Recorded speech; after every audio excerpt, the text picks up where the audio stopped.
Hello everyone, I am Radha. I am here with my presentation, and today the topic of my presentation is To the Lighthouse and the stream of consciousness in the novel To the Lighthouse. जो to the light house है उसके की facts, उसका जो plot है, मैंने जो अपनी लास्ट की वीडियो है उसमें आपको बता चुकी हूँ मैं उनको। लेकिन इसमें जो हमारा जो नॉवल है, इसमें वर्जीनिया वुल्फ के द्वारा यूज़ की गई जो स्ट्रीम ऑफ कॉन्शियसनेस की जो टेक्निक है उसके बारे में भी जानना ज़रूरी है। जो हम कोई भी जो वर्क हम पढ़ते हैं उसका जो क्रिटिकल एनालिसिस है वो करना हमारे लिए बहुत ही ज़रूरी होता है। जब हम किसी वर्क का क्रिटिकल एनालिसिस करते हैं तभी हम उस वर्क को सही तरीके से समझ सकते हैं। तो मैं according to the critical point of view and according to the net point of view जो भी इम्पोर्टेंट किसी वर्क में है उन सब के बारे में आपको बता रही हूँ। तो इसमें जो ये नॉवल है टू द लाइट हाउस, अगर इसमें हम स्ट्रीम ऑफ कॉन्शियसनेस के बारे में नहीं बताएंगे, इसके साथ ही अगर हम इसके सिंबल्स के बारे में भी नहीं बताएंगे, तो जो ये नॉवल है इसको पढ़ना हमारे लिए अधूरा रह जाएगा।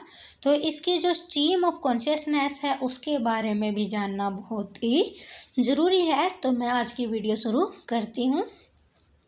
Virginia Woolf's novel To the Lighthouse delves into the mind of its character and stream of consciousness. जो वर्जीनिया वुल्फ का जो नॉवल है टू द लाइट हाउस, ये चलता रहता है into the mind of the different character. जो हमारे डिफरेंट कैरेक्टर हैं, जो हमारे अलग अलग कैरेक्टर हैं, उनके माइंड के अकॉर्डिंग जो ये नॉवल है इसकी प्रोग्रेस जो होती रहती है, इसका प्लॉट बनता रहता है। ऑफ कॉन्शियसनेस, जो हमारे कैरेक्टर हैं उनकी माइंड है, उनका जो स्ट्रीम ऑफ कॉन्शियसनेस है उसके साथ जो ये नॉवल है वो आगे बढ़ता रहता है। जो ये नॉवल है उसका जो चैप्टर है, ये चैप्टर कौन सा है?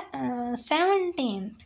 जो इसका 17th चैप्टर है, कौन सा? 17वां जो चैप्टर है ऑफ द विंडो। जो द विंडो इस नॉवल का जो फर्स्ट पार्ट है उसका जो 17th जो चैप्टर है begins with Mrs Ramsay wondering what she has done with her life.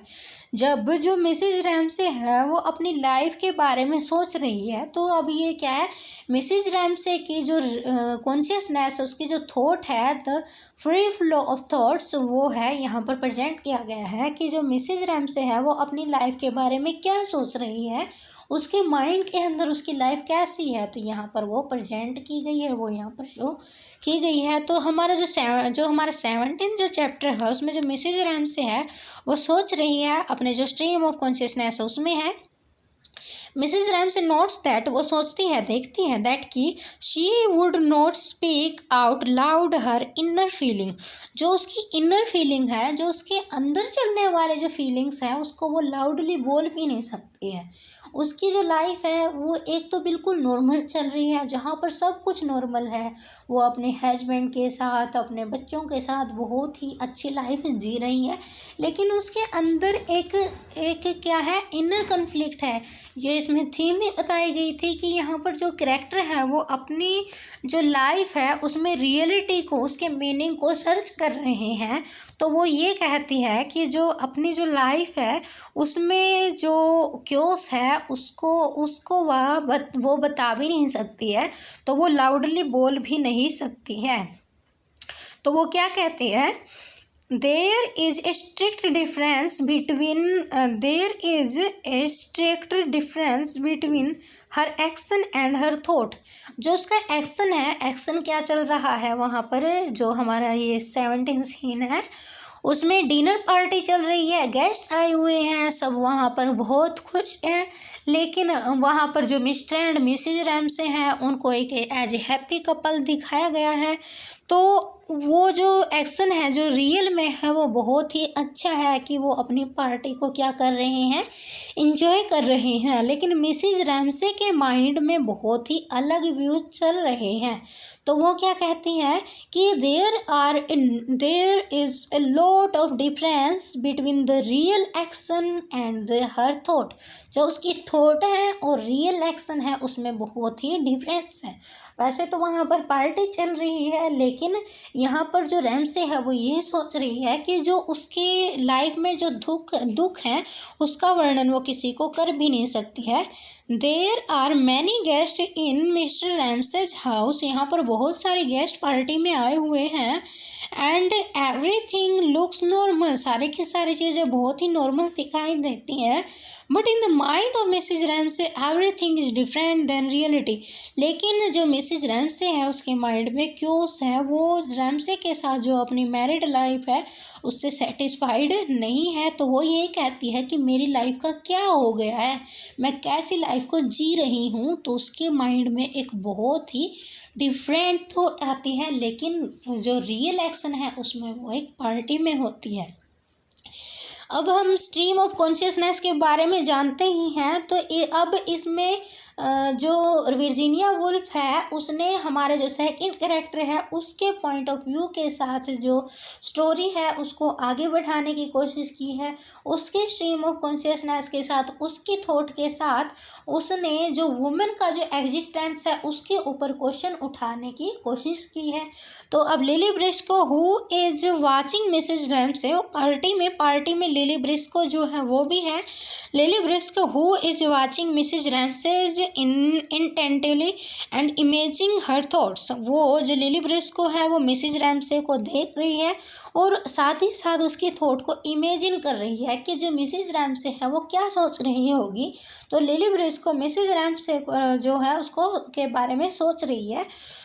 Lily is able to read Mrs. Ramsey pretty clearly। और लिली ब्रिस्को जो रैमसे के बारे में सोच रही है, जो मिसेज रैमसे के बारे में सोच रही है वो बिल्कुल सही सोच रही है। हाउ ओल्ड लुक, वो कितनी ओल्ड लुक दिखाई दे रही है, कितनी बूढ़ी दिखाई दे रही है। How old she looks and has a remote. वो कहती है कि वो कैसे दिखाई दे रही है, मतलब यहाँ पर उसके वो जो फेशियल लुक है, जो उस लुक का वर्णन नहीं किया। उसने कहा कि हम उसको देख रहे हैं पार्टी में तो वो बहुत ही खुश एक वुमेन की तरह वो दिखाई दे रही है। तो वो बहुत ही खुश वुमेन की तरह वो दिखाई दे रही है। एंड वॉन्ट सी लुक, लेकिन उसके जो अंदर है, जो उसकी इनर है, जो उसकी एग्जिस्टेंस है उसमें वो कैसी है, तो उसके बारे में वो सोच रही है कि इसका एग्जिस्टेंस कैसा है, ये अपनी लाइफ के बारे में कैसा सोच रही है। तो उसके बारे में जो लिली ब्रिस्को उसकी तरफ देखते हुए सोचती है। और वो क्या कहती है, एंड हाउ रिमोट। और वो कहती है कि ये कितना रिमोट का मतलब भी क्या होता है, जो बहुत ही दूर का होता है। इसमें क्या है, बहुत ही डिफरेंस है। तो यहाँ पर रिमोट का मीनिंग डिफरेंस है। जैसे कि हम टीवी के लिए रिमोट का यूज़ करते हैं तो उसके साथ जो हमारा टीवी है वह चलता है, लेकिन जो रिमोट का मीनिंग होता है वो ये होता है कि एक बहुत लंबा डिस्टेंस। तो हम क्या है, टीवी को रिमोट के साथ मतलब कि एक लंबे डिस्टेंस के साथ भी चला सकते हैं। तो उसने ये कहा है कि जो मिसेज रैमसे दिखाई दे रही है और लेकिन जो उसकी जो रियलिटी में जो उसकी थॉट्स हैं वो कैसी हैं, इनमें there is a lot of difference. यहाँ पर उसने जो डिफरेंस उसके लिए जो रिमोट वर्ल्ड है उसका यूज किया है। Lily thinks about how Bankers has his work, then her thoughts switch to her own work and starts imagining her painting and adjustments she will make. अब वो मिस्टर बैंक्स के बारे में सोचती है। जो बैंक्स है ये भी क्या है, करेक्टर है जो पार्टी में आया हुआ है। और ये बैंक्स कौन है, ये बैंक्स एक जो ये बैंक है, बैंक्स जो है ये एक विडोवर है। ये एक विडोवर है और इसकी वाइफ की डेथ हो चुकी है और इसका कोई बच्चा भी नहीं है। तो इसकी जो लाइफ है उसके बारे में सोचती है। वो पार्टी में सबको देख रही थी, पहले वो मिसेज रैमसे के बारे में सोचती है और उसके बारे में सोचकर वो ये सोचती है कि इसकी लाइफ बहुत डिफरेंट है और इसका एग्जिस्टेंस क्या है। यहाँ पर मिसेज रैमसे के एग्जिस्टेंस के साथ जो वर्जीनिया वुल्फ है वो वुमेन के एग्जिस्टेंस के ऊपर क्वेश्चन खड़ा कर रही है। फिर वो सेकंड कैरेक्टर है जो मिस्टर बैंक्स, उसकी तरफ देखती है। मिस्टर बैंक्स भी पार्टी में आया हुआ है और मिस्टर बैंक्स की जो वाइफ है उसकी डेथ हो चुकी है, ये परिवार में अकेला है, तो ये मिस्टर बैंक्स के बारे में भी सोचती हैं और वे ये सोचती है कि मिस्टर बैंक्स यहाँ पार्टी में आकर क्या सोच रहे होंगे, तो वे मिस्टर बैंक्स के बारे में भी सोचती है। और फिर क्या होता है, फिर वो अपनी जो पेंटिंग है उसके बारे में इमेजिनेशन करना शुरू कर देती है।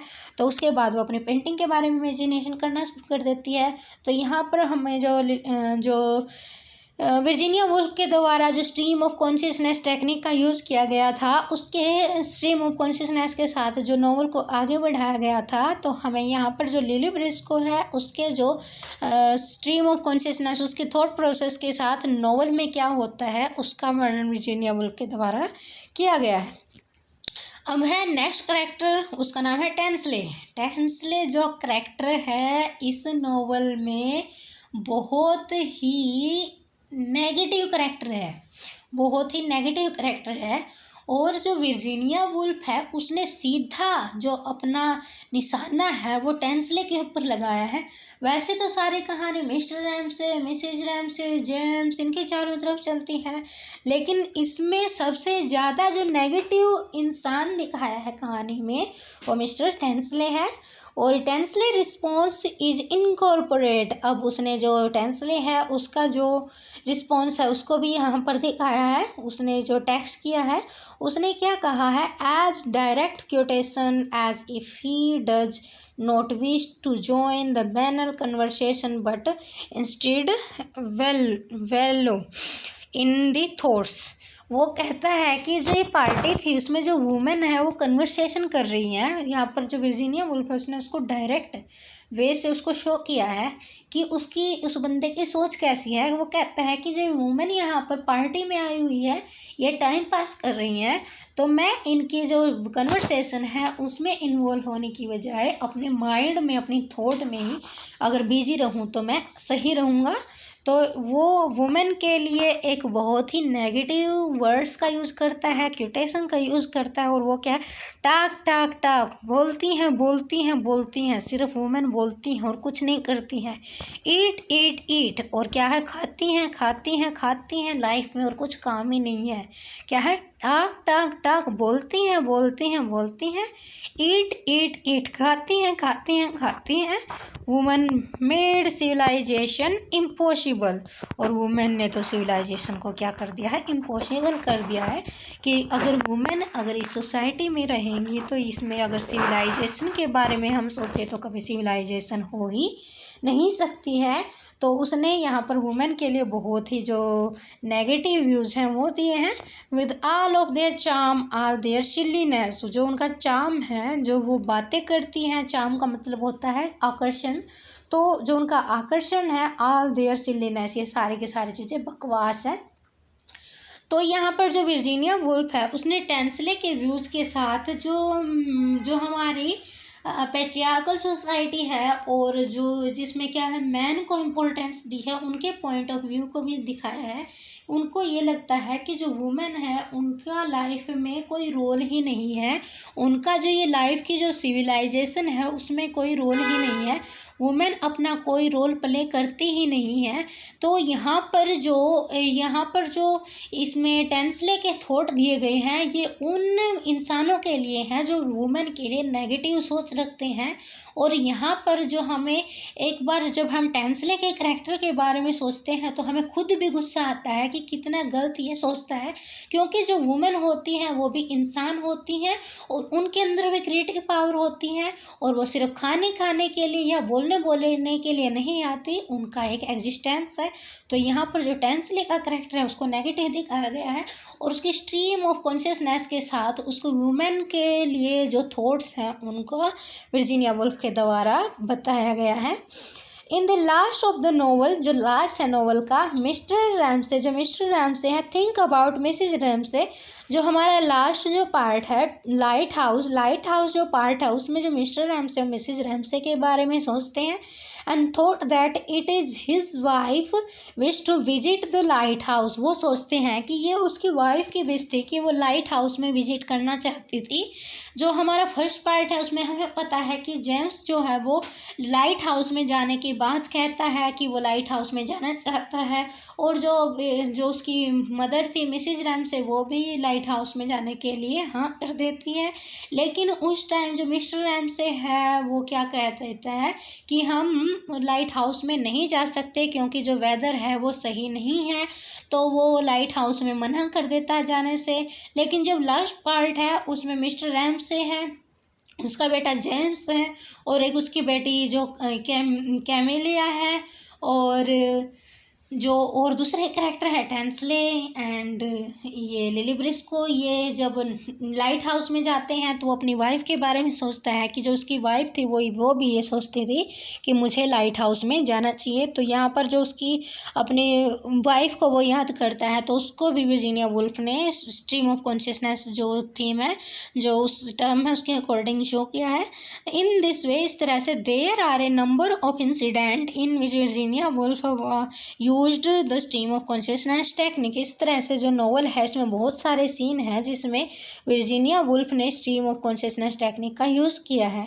जो वर्जीनिया वुल्फ थी उन्होंने जो नॉवल थे उसके बारे में ये कहा है कि हम जो नॉवल लिखते हैं उसमें किसी स्टोरी की तरह से हम उसको नहीं लिख सकते हैं कि अब ये इंसिडेंट हो गया उसके बाद ये इंसिडेंट हो गया।